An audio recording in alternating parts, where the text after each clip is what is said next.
Welcome back to the PIAB podcast, and specifically to the fourth episode of our series.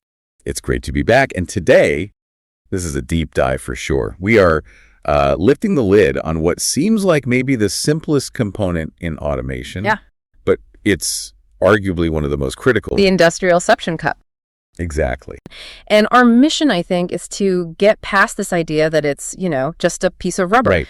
We need to unpack the complexity so that you, our listener, can really confidently choose the right vacuum gripping solution, the one that gives you maximum efficiency. And that's the key, because in high-speed automation, the suction cup isn't passive at all. It's the primary actuator in any vacuum system. An actuator, so it's actively doing the work. It's generating the lifting force. It does that through, it's engineered design combined with vacuum pressure. Okay, so let's break down those core mechanics. For anyone new to this, it's all about a pressure difference, isn't it? It is, yeah. You use a pump to pull the air out from inside the cup. That drops the internal pressure way below the atmospheric pressure outside. And the atmosphere itself becomes sort of our free power source in the system. That's a perfect way to put it. It's the higher atmospheric pressure on the outside that's pushing down, forcing that cup against the surface. That's what creates the immense holding power. But the whole thing, the entire process, it hinges on one tiny prerequisite. One make or break moment. The lip of that cup has to get a successful airtight seal against the object. If you don't get the seal, you don't get the lift. Simple as that. Okay, let's talk about the math. The basic formula is so satisfyingly simple. Force equals area times vacuum level. It is. But, and this is what I found fascinating, there's a critical insight here for efficiency. If you want to maximize your holding force, just cranking up the vacuum level is, often the wrong way to go. This is probably the single most important strategic point for anyone designing one of these systems. If you need more lifting force, increasing the cup's diameter is just exponentially more efficient and energy saving than trying to pull a deeper vacuum. Why is that rule so dominant? It's pure geometry. You see, the lifting capacity is directly proportional to the area of the cup, and the area increases with the square of the diameter. Area is proportional to diameter squared. Exactly. So just a small bump in diameter gives you this quadratically larger increase in area, and therefore a huge boost in lifting force. That's a massive mechanical advantage just from a simple size change. Now compare that to increasing the vacuum level. To pull a deeper vacuum, your pump has to work so much harder. It's consuming way more energy. And the game is just linear. It's just linear. The force gain is proportional to the vacuum level itself. So you're spending all this extra energy for a proportionally tiny gain in force. Increasing the diameter is the efficiency win, hands down. That's brilliant. So focus on surface area, not on raw pump power. But I imagine the actual real-world holding force is never that clean physics calculation. Never, no. When you look at the dynamometer tests, the final force is influenced by so much more. There's friction from the cup's lip. There are tiny changes in the cup's shape when it detaches at high speed. And the material itself, I guess? Critically, the material's hardness and the specific geometry of the cup. That's why you can have two cups with the exact same diameter, but different designs or materials, and their lifting forces will be dramatically different. So that realization that the design itself is what fundamentally alters performance, that brings us back to your earlier point, the suction cup as an engineer-designed product. Yes, it's an actuator, the same way a pneumatic cylinder is. It's just generating controlled force using the atmosphere instead of compressed air. And as an actuator, it has to be engineered to solve these immediate physical problems. And there is one very common dilemma, the trade-off between sealing and stability. A huge one. Walk us through that. Okay, so imagine you're trying to grip something with a rough, irregular surface, like textured cardboard or even concrete. Right. To get that airtight seal, you absolutely need a soft, thin lip that can kind of melt into all those imperfections. Makes sense. But now, what if that object is also really heavy? There's the problem. If the body of the cup is also soft, it can't support the load. It gets unstable, it wobbles. The object can shift or even drop. We call that instability. So the very thing that makes it great for sealing on a rough surface makes it terrible for stability with heavy objects. Precisely, and that is why we really emphasize on this elegant engineering solution, the dual hardness suction cup. Like the Duraflex version? That's a great example. This kind of cup is made with a soft lip, specifically for sealing on uneven surfaces. But it's combined with a strong, hard body for total firmness and stability during handling. You get the best of both worlds. In a single unit, yes. And that stability, it must have huge implications for things like cycle time and energy use. Oh, it's profound. That soft lip, by creating a better seal, it minimizes micro-leakage, and that saves a tremendous amount of energy. I see. Because you're not constantly fighting leaks. You're not. So you can use a smaller, less powerful vacuum pump, or just run your current pump at a lower feed pressure. And that reduced airflow also means it's quieter. So you get stability, efficiency, and noise reduction. All from that one material structure. If you tried to handle something heavy and rough with a standard soft cup, it would be like watching jelly try to hold up a bowling ball. It's just not going to work reliably. Okay, let's shift to the second major criteria for selection, the shape. And this is where it gets really application specific. We're moving beyond just a simple circle to things like bellow, flat, universal, deep cone, and oval versions of all of those. And that diversity tells you something important. There is no single general-purpose cup that's perfect for every job. So let's start with the basic contrast, the flat cups, or F cups. Flat cups deliver the absolute highest lifting force and the most stability. They are the clear choice for smooth, flat surfaces. Think metal sheets, glass panels. They're also vital for generating strong shear force. What exactly is that in a practical sense? Shear force is the force that's parallel to the surface. So imagine reaching into a stack of paper to grab just the top sheet, or maybe holding a panel from its side as it goes through a painting line. So you're not lifting straight up, you're resisting a sideways motion. You're resisting that lateral movement, and flat cups often have these little internal ridges, they're called cleats, to maximize that friction and shear resistance. Their one limitation, though, is they have very limited height compensation. So if the position of the object is not precise, a level compensator is needed. And that brings us to what's probably the most common profile, the bellow cup, the B cup. The bellow cup is the versatile workhorse, that accordion-like structure. It's just fantastic for compensating for small height variations or a bit of a tilt. It also conforms really well to slightly rounded objects. It's the go-to when you know the object isn't going to be perfectly presented every time. Exactly. So what happens when those height differences become, well, major? Like handling a big bag of dog food that's all settled unevenly. Then you graduate to the multi-bellow cup, the BL. This one is specifically for when those height differences are significant. You see them all the time in packaging for handling bags, making sure that even if one corner is way lower than the other, the cup can still reach down and get a seal.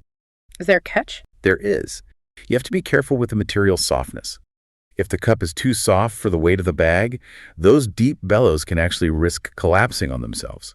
Testing is absolutely crucial for bag application. Okay, so we have the stable specialist, the flat cup, and the flexible compensators, the bellows. Where does the universal cup, the U cup, fit into all this? The universal cup is the true generalist. It's a balance.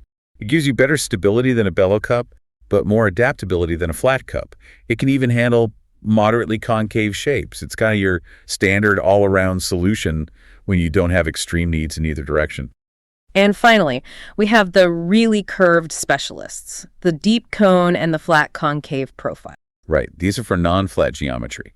Deep cone, or D cups, are super effective for objects that are spherical or have a really pronounced curve. People even use them to pick up items by their very edge. There's a big warning with these, though. A huge one. You absolutely cannot use a deep cone cup on a flat surface. The geometry is all wrong. You'll risk damaging or even breaking the cup. And the flat concave, the FC cup, I'm picturing something like a car windshield. That's the perfect application. It handles those broad, curved surfaces beautifully. And just like the flat cup, it uses cleats to generate really high shear forces on dry materials. But again, same rule applies. Don't use it on a truly flat surface or you risk cup failure. The level of detail here just shows how critical that initial selection is. But it's not just shape, it's also about the environment. We have to talk about the material science resisting oils, extreme temperatures, and this need to be mark-free. The material choice is where major problems are either solved or, frankly, created. Let's start with the king of temperature range. Silicone. Okay. Silicone works from minus 40 degrees Celsius all the way up to 200 degrees. It's soft, it seals beautifully, and you can get it in FDA-approved versions for food contact. And what about that bright blue color we always see? That's a great piece of safety engineering. That detectable blue silicone can be spotted by both cameras and metal detectors if a piece were to break off and fall into a food production line. It's an immediate safety check. But silicone has one major drawback in certain industries. It does. It's what's known as a PWIS, a paint wetting impairment substance. That sounds like a very technical term for something very expensive. It's the difference between a perfect product and ruining thousands of dollars worth of inventory. PWIS substances, like silicone, can severely mess with the adhesion of paint or varnish. If you're building cars or high-end electronics, even a tiny trace of silicone residue can ruin the entire surface finish. So if there's any painting involved, silicone is out. You need a mark-free alternative, like HNBR. Precisely. Hydrogenated nitrile butadiene, or HNBR, is the workhorse for those painting applications. It's very durable, it's wear and oil resistant, and crucially, it is mark-free and suitable for any environment with PWIS restrictions. It also has a fantastic temperature range from -30 up to 140 degrees C. Then we have Duraflex, the polyurethane material we mentioned earlier. What's its specific niche? Duraflex is all about longevity and consistency. It has just outstanding wear resistance, which extends the time between maintenance cycles.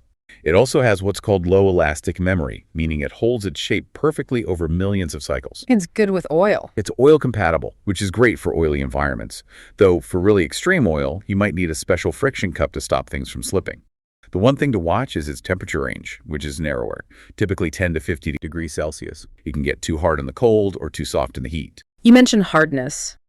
What does a high shore number, like say 81, actually mean for the person using it? Shore hardness is just a measure of the material's density. So think of it this way. A low shore number, like 30, is soft and pliable, almost like a gel. It conforms to anything. A high shore number, like the 81 shore of TPU, thermoplastic polyurethane, is more like a dense car tire. And that TPU is the ultimate mark-free material, right? It's arguably the most mark-free cup you can buy. But you're trading adaptability for that hardness. You wouldn't use TPU on corrugated cardboard, but you absolutely would use it for grabbing a pristine plastic panel where even the slightest smudge is a failure.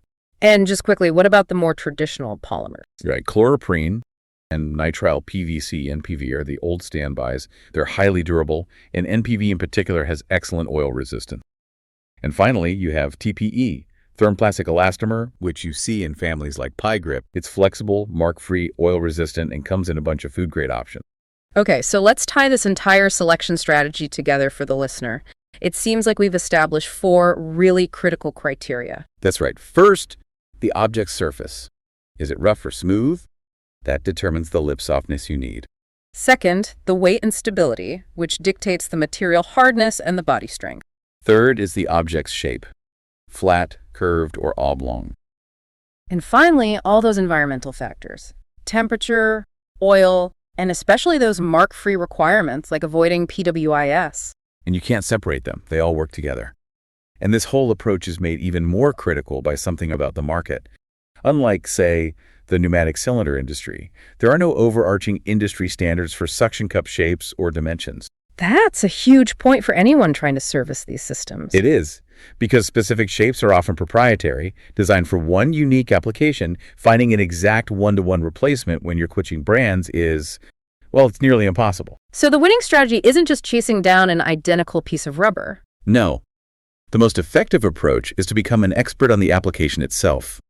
Understand the whole process, identify the operational challenges, the pains, and only then propose the best system solution. The cup plus the vacuum pump plus the connection? The whole system. That's the only way to really maximize efficiency and cut your long-term costs. So what does this all mean? I guess it means that the simplest looking parts in any factory, that little piece of rubber, are in reality some of the most intensely engineered. The success of an entire high-speed line can really come down to choosing a dual hardness body over a single one, or knowing to pick the polymer that won't cause that expensive paint problem down the line. And that raises a really interesting final question, I think, for the whole industrial ecosystem.